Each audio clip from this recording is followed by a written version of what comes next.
بسم اللہ الرحمن الرحیم، شروع اللہ پاک کے نام سے جو نہایت مہربان اور رحم والا ہے۔ آج کا جو ہمارا اسلامک واقعہ ہے وہ ہے سرخ کیڑے کا روزانہ 1000 مرتبہ اللہ کی حمد کرنا۔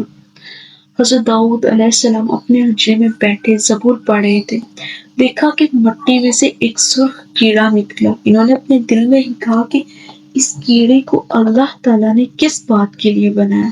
اللہ تعالیٰ نے کیڑے کو حکم دیا اور وہ بول اٹھا اور کہا، اے اللہ کے نبی، میرا دل ایسا ہے کہ اللہ نے میرے دل میں یہ بات ڈال دی ہے کہ ہر روز 1000 بار یہ پڑھا کروں، سبحان اللہ والحمد للہ ولا الہ الا اللہ واللہ اکبر۔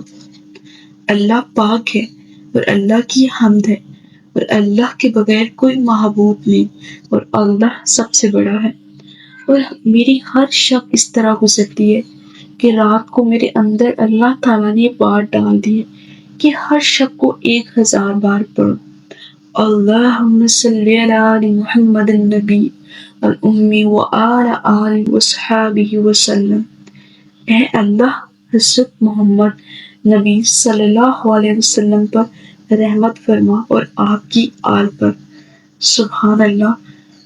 اس واقعے کو بتانے کا مقصد یہ ہے کہ اللہ پاک نے کوئی بھی چیز بے مقصد بے بنیاد نہیں پیدا کی۔ ملتے ہیں ایک نئے اسلامک لیسن کے ساتھ۔ اللہ حافظ۔